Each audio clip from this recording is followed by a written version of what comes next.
Далай ламын айлчлаас авахулаад олон улсын гэрээний заалтыг өөрчлөх эрх мэдлийг гадаад харилцааны яамд өгөх гэж байсан.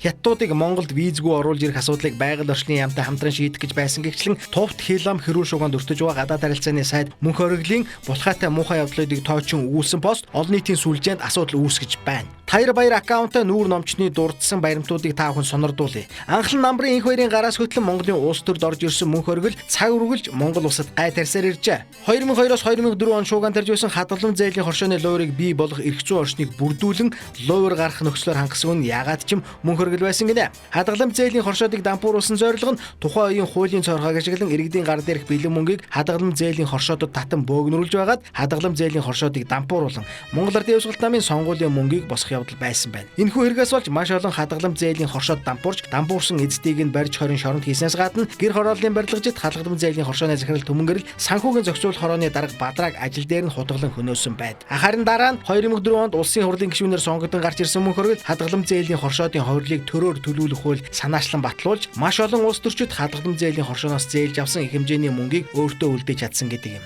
2008 оны 7 дугаар сарын 1-ний хэрэг мөн л энэ хүнтэй холбоотой. Тухайн үед хууль зүйн дотоод иргэн сайд байсан мөнх оргил цагдаагийнх нь буу зэвсэг тараалган 4 хүний амийг буудан хороолгосон хүн юм. Хожим энэ асуудлаар улсын хурал дээр сонсгол зохион байгуулахад цагдаагийн дарга нарын чанх өдөөс харан суусан мөнх оргил хэргийн талаар юм хэлүүлэхгүй байсаар гарч ирсэн хэмээн бичжээ. Тухайн үеийн телевизийн имжлэгийг олбол тэр дүрс нь харагдах байх. За мөн энэ хэрэгээс болж 200 хүнд бөөндөн ял оноож байсан ба хэргийн дуулианаар баригдаж оргицсан хүмүүсийг цагдаагийнхан зодож занчих, дэглэж, деграмдаж, залхаан цээрлүүлэх, хармай биедэн байсан эд зүйлсийг ичүүр сонжиргүйгээр дээрэмдэн авах, эрүүшүүл хэрэглэн сандлын түвшилтэд холбон гавлаж, гавн дээр нь гიშгэн тамлах зэрэгээр хууль бусаар авлиж байсан тухай хүмүүс ярьж байсан. Яг үндэ тэнд ардчил намын төлөө хүмүүс жагсаагүй бөгөөд ажил төрөлгүй алдах юмгүй ирээдүгөө хувь заяанда гутарсан хүмүүсийн цуглаан байсан юм а хэмээн сэтгүүлч боргилмаа битсэн байдаг. Тэр нь ч үнэн байх. За ингээд 7 дугаар сарын 1-ний хэргийг замхруулан 3 цагтаа шоронд хийснээр хэрэг хаагдсан. Ийм л хар бараан мөртэй хүнийг үнэмлэхгүй ялд байгуулсан Монгол Ардын нам гадаад харилцааны сайдын сэнтээ заллаа. Мөнх оргил сайд боломгцоо хамгийн түрүүнд орооцолцсон асуудал нь Далай ламын айлчлал байв. Өмнө нь 10-аад удаа эрэхтэй асуудал дагуулаагүй байсан Далай ламын айлчлал гинт өндөр авч Хятад улс эсэргүүцлийн нот гаргах зэрэгээр төвчгнэн хариуд нь сайд мөнх оргил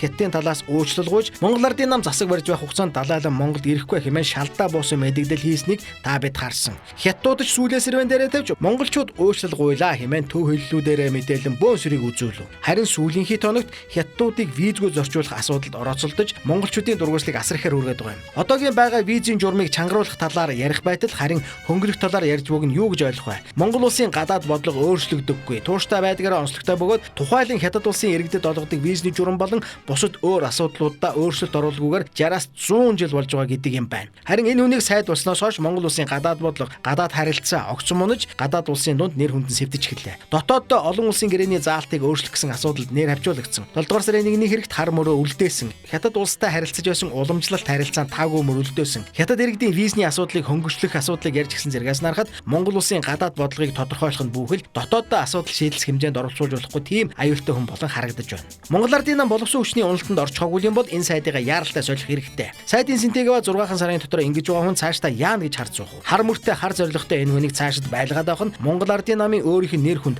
арын фонд нь маш муугаар нөлөөлөх юм. Муугийн га олно гэж үг байдаг шүү дээ Монгол Ардын намынхаа.